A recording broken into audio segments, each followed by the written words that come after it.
Pernah kepikiran nggak sih, apa yang bikin sekolah itu benar-benar aman? Aman tuh bukan cuma soal nggak ada bullying ya, tapi aman secara total.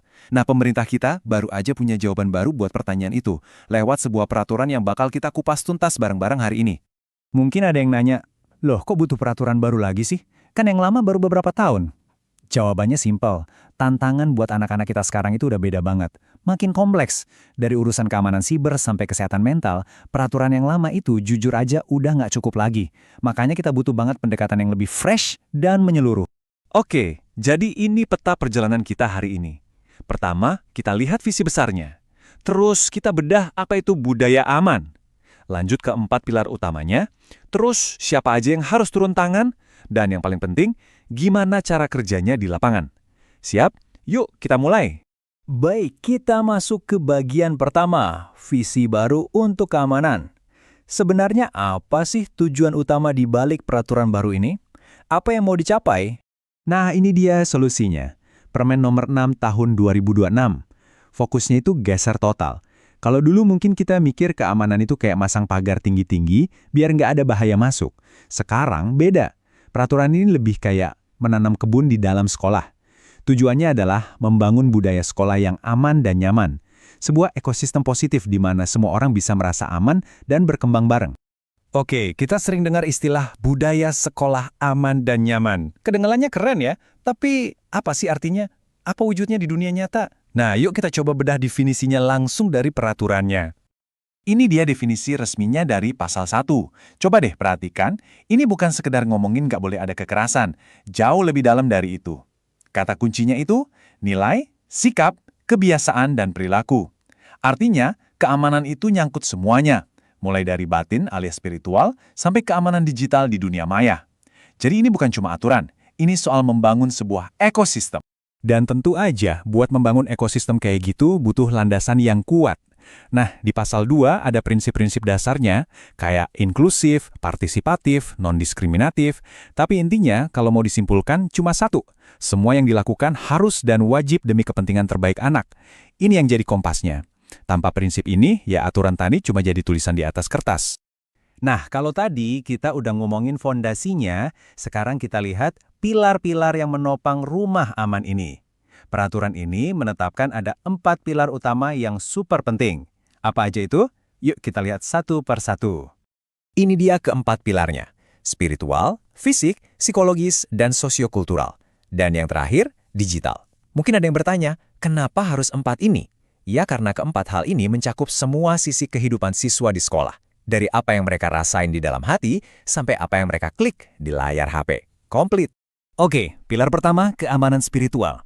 Ini bukan cuma soal, ya udah, yang penting toleransi. Bukan. Ini artinya sekolah harus proaktif. Sekolah harus memastikan setiap anak, apapun agamanya, bisa ibadah dengan nyaman dan tenang, bisa saling menghargai, dan ya fasilitasnya juga harus memadai.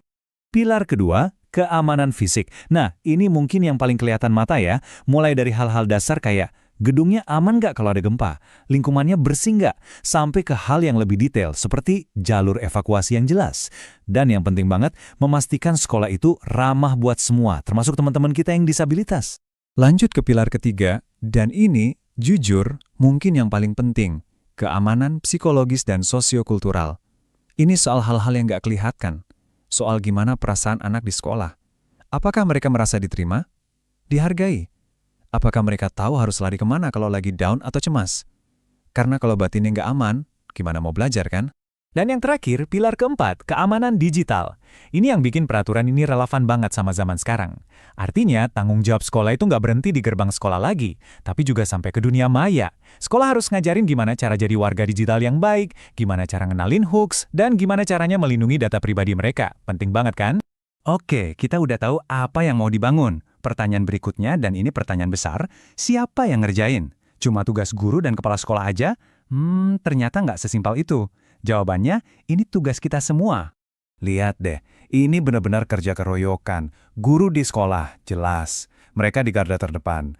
Orang tua di rumah, harus nyambung sama sekolah. Masyarakat sekitar juga punya peran loh buat ikut jagain. Bahkan media massa pun punya tanggung jawab. Ini benar-benar definisi gotong royong modern untuk masa depan anak-anak kita. Tentu kerja keroyokan sebesar ini butuh dirijen kan? Nah, disinilah pemerintah membentuk yang namanya Pokja atau kelompok kerja di tingkat daerah. Anggap aja Pokja ini kayak wasit sekaligus jembatan penghubung. Tugas mereka memastikan semua berjalan lancar dan siap turun tangan kalau ada masalah yang nggak bisa diselesaikan di tingkat sekolah. Oke, cukup teorinya. Sekarang kita masuk ke bagian yang paling ditunggu-tunggu. Prakteknya gimana? Kalau ada kasus, alurnya seperti apa? Nah, ini dia mekanisme kerjanya di lapangan. Nah, ini penting banget buat dipahami. Peraturan baru ini membedakan dengan jelas antara dua jenis pelanggaran. Kalau cuma pelanggaran tata tertib biasa, ya itu diselesaikan di dalam sekolah. Fokusnya ke pembinaan, bukan hukuman. Tapi, kalau pelanggarannya sudah masuk ranah hukum, nah itu ceritanya beda. Sekolah nggak akan menangani sendiri, tapi akan langsung meneruskannya ke Pokja, yang kemudian akan berkoordinasi dengan pihak berwenang. Jadi alurnya jelas. Jadi, kalau harus diringkas dalam satu kalimat, inti dari semua ini apa? Pergeseran mindset.